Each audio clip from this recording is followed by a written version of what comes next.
Ah, les semaines précédant la date limite des transactions dans la LNH. C'est le temps de l'année où les partisans des équipes aspirantes espèrent voir leur formation préférée faire l'acquisition de un ou des joueurs qui pourraient faire la différence et les amener en finale de la Coupe Stanley. Et pendant ce temps, les partisans des équipes de bas-fond ou en reconstruction espèrent qu'on va pouvoir peut-être envoyer certains joueurs contre des espoirs et des choix au repêchage. Soyons honnêtes, jusqu'ici cette année, déjà pas mal excitant. Mais pour vrai, mon petit doigt me dit que c'est pas terminé. C'est ton boy Max.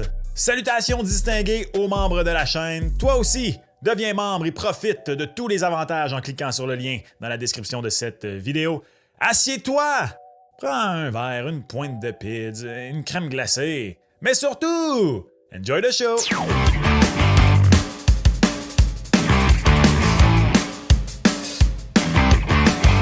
What's up tout le monde, c'est ton boy Max. Je vous ai demandé de m'envoyer quelle est la ou les transactions que vous voudriez voir d'ici la date limite dans la Ligue nationale de hockey.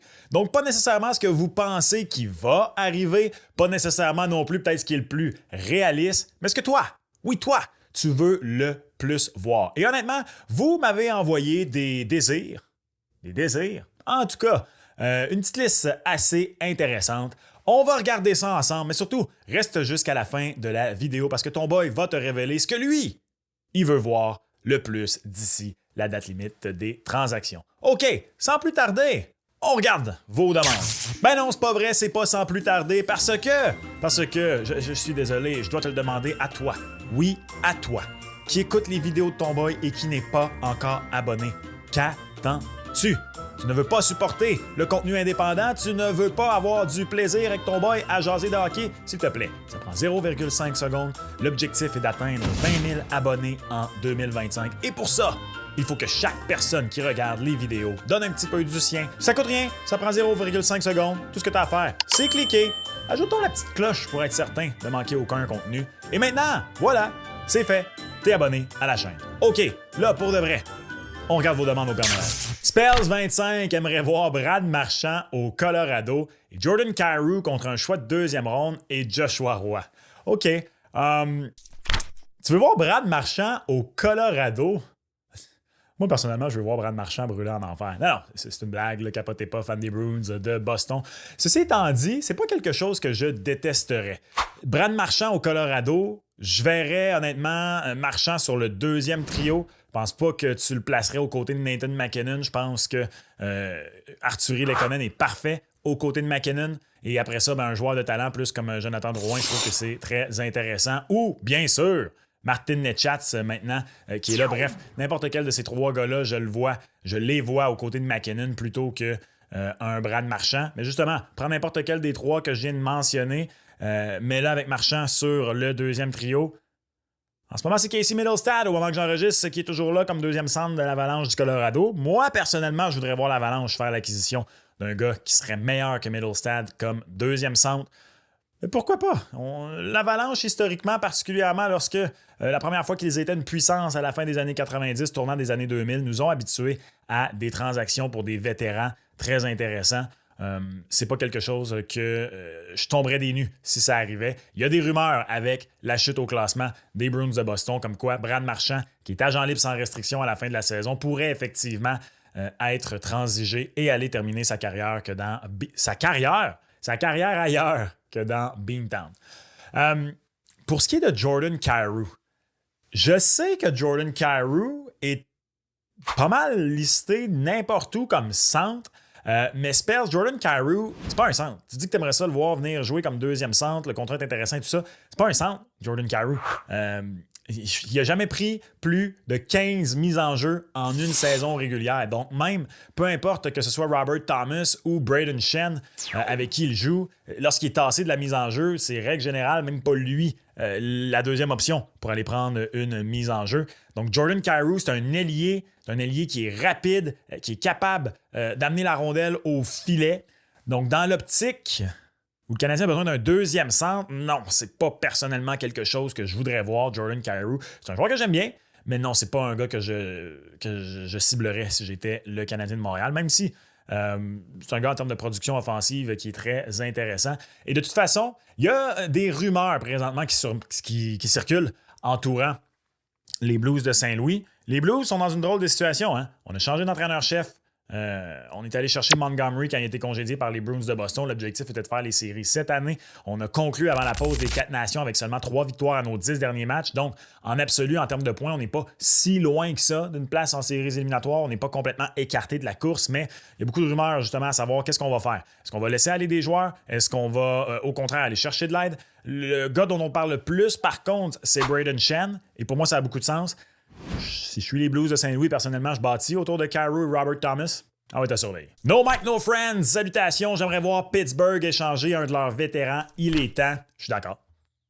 J'en ai déjà parlé. Personnellement, je suis au stade où je suis de ceux qui croient que Sidney Crosby pourrait aller terminer sa carrière ailleurs qu'avec les Pingouins. C'est 100% lui qui va décider. Je trouverais ça très plate de voir Sidney Crosby continuer de rater les séries année après année à Pittsburgh. C'est ce que je crois qui attend les Pingouins dans les prochaines années.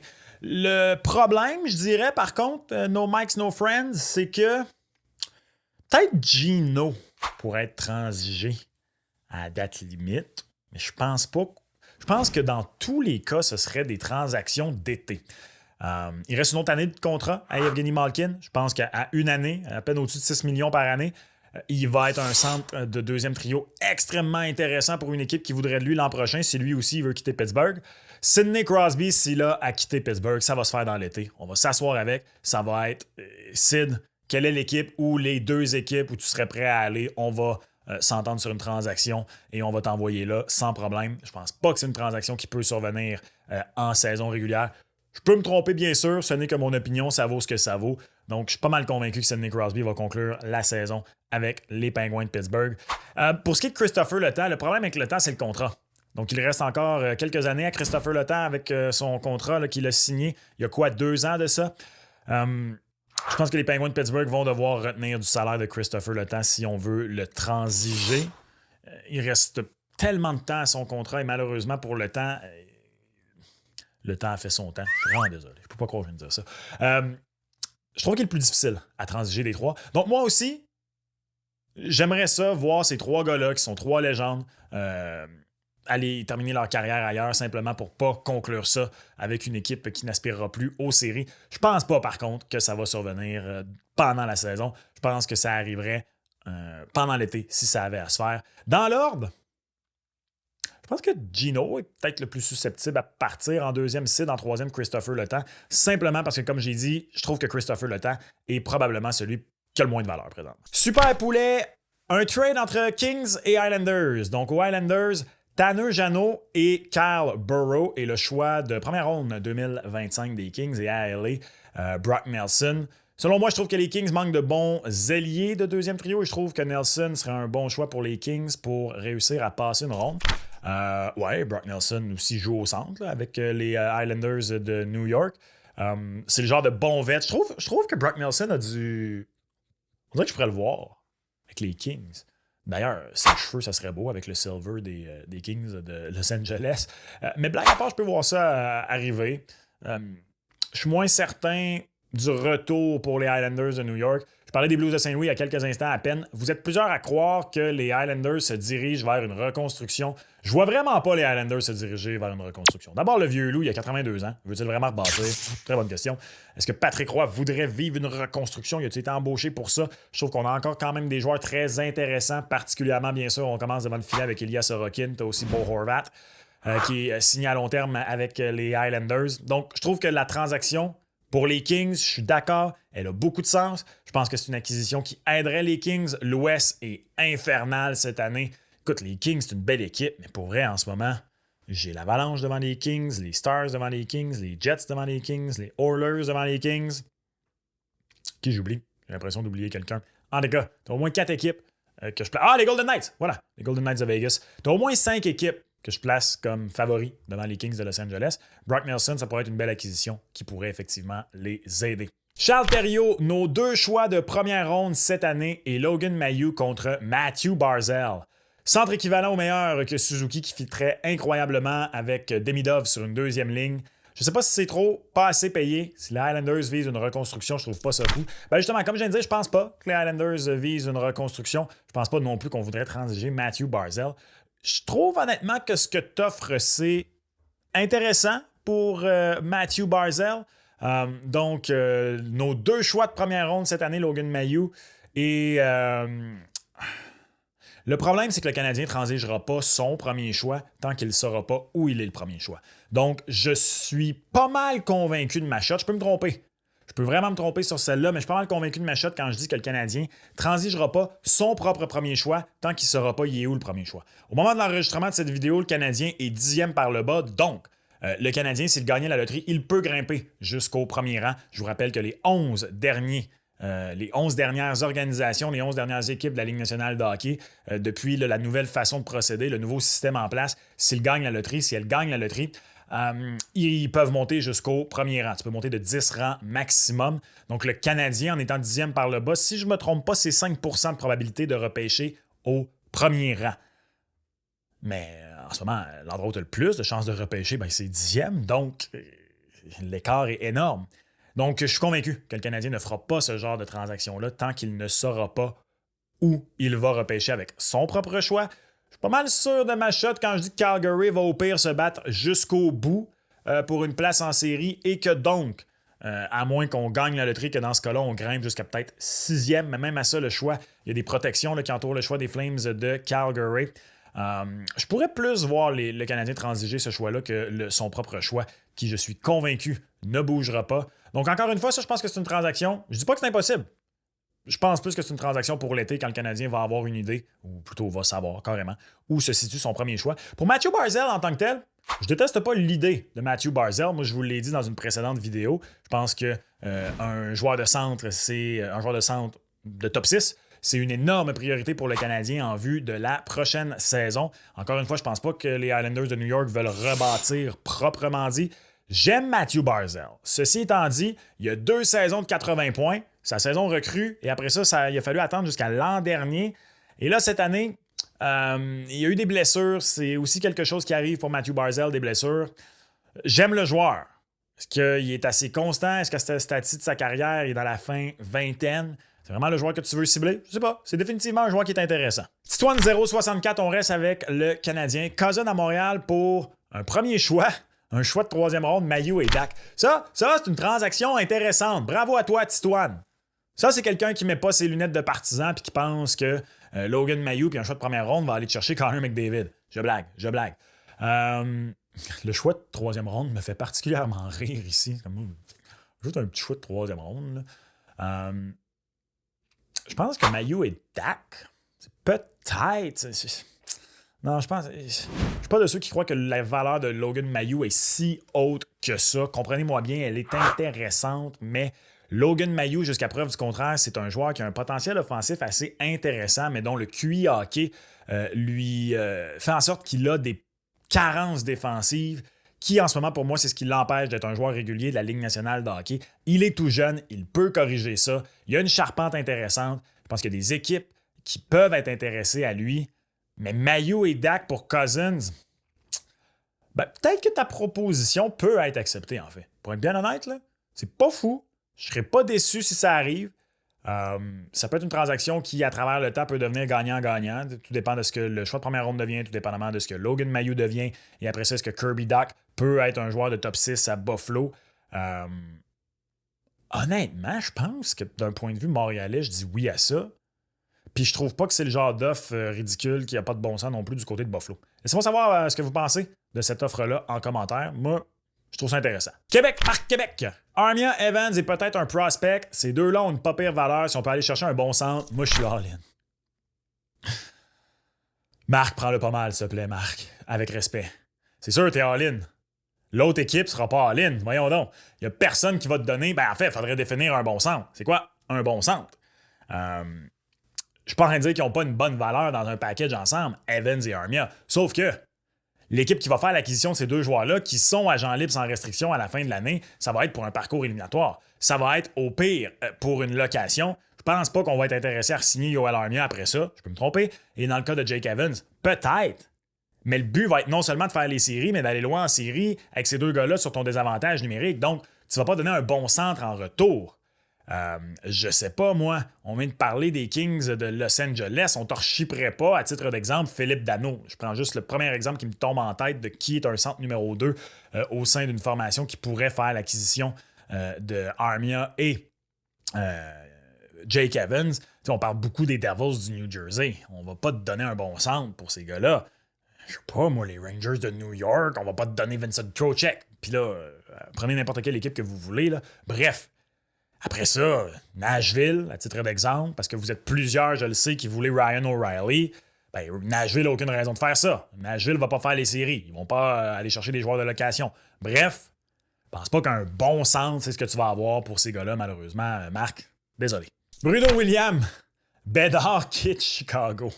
Le gars, il va manger du pain noir pendant au moins 5 ou 6 ans avant de voir un premier tour de série. Et encore, c'est pas sûr.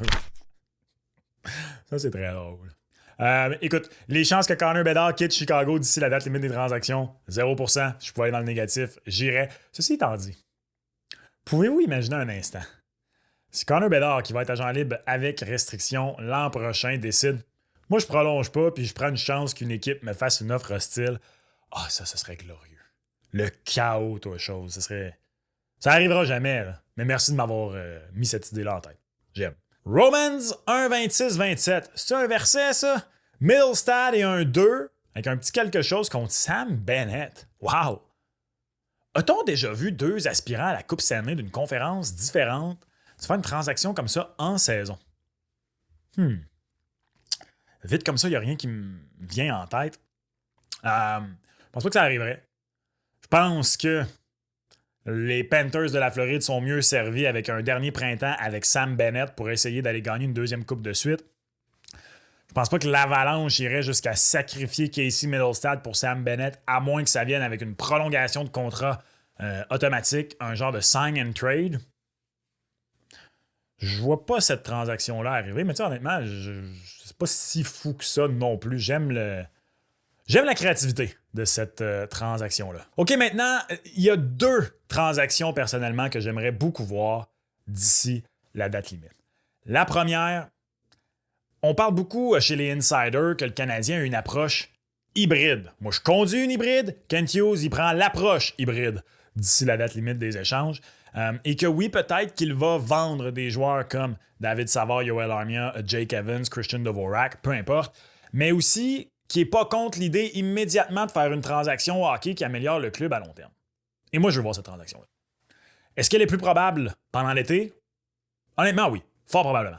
Mais j'aimerais tellement ça, voir Kent Hughes envoyer ce genre de message-là, qui va vous garder, vous, les partisans, très intéressés pour la fin de la saison, qui va envoyer un message à l'équipe, aux gars qui restent en place, que, écoutez, oui, on vient de vendre des gars, mais aussi, vous avez fait du bon travail cette année, on croit en vous. Tu sais, regardez, tu fais l'acquisition d'un Dylan Cousins, par exemple, tu fais l'acquisition d'un autre bon défenseur droitier, peu importe c'est qui. Allô, Noah Dobson, là, mais non, je ne penserais pas.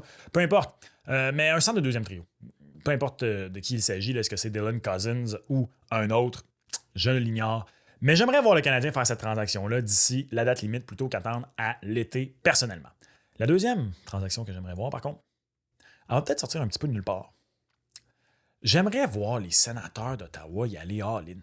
J'aimerais voir les... Quand je dis all-in, là, je parle pas de, je sais pas moi, faire une méga transaction, là, mais j'aimerais voir les sénateurs d'Ottawa faire une transaction qui va vraiment envoyer un message et qui, surtout, pourrait vraiment bien les placer pour une potentielle confrontation de première ronde avec les Maple Leafs de Toronto. Est-ce que c'est un bon vétéran en attaque? Est-ce que c'est un bon vétéran en défense? Je le sais pas. Honnêtement, puis je vous la pose la question, peut-être qu'il y a des fans des sénateurs qui écoutent présentement, qu'est-ce que votre équipe a le plus de besoin selon vous? Mais moi, j'aimerais vraiment voir les sénateurs sortir de nulle part, puis un petit peu gagner la date limite des transactions. Puis quand je dis gagner la date limite des transactions, entendez-moi bien, des fois, c'est pas le move le plus sexy, des fois, c'est pas nécessairement la transaction qui fait le plus les grands titres, qui est la transaction qui te fait gagner la date limite. Mais peu importe, un petit quelque chose que tu regardes et tu dis « Ah ouais, ça, c'est pas nécessairement sexy, mais les Sens sont grandement améliorés. » Je suis pas mal en ce moment convaincu qu'Ottawa va faire les séries pour la première fois depuis 2017. Et comme je dis, s'il fallait que le premier tour, ce soit contre les Maple Leafs de Toronto, là, J'aimerais tomber ça, voir les Sénateurs battre les Maple Leafs au premier tour. Donc, c'est la deuxième chose, personnellement, que je veux voir d'ici la date limite. Les Sénateurs faire une transaction qui pourrait les aider non seulement à accéder aux éliminatoires, mais à passer la première ronde. Et surtout, battre les Maple Leafs de Toronto. Voilà pour les transactions que vous voulez voir d'ici la date limite et les deux que moi, je veux voir.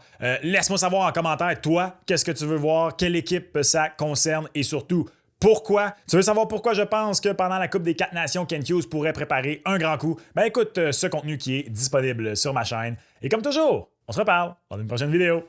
Ciao!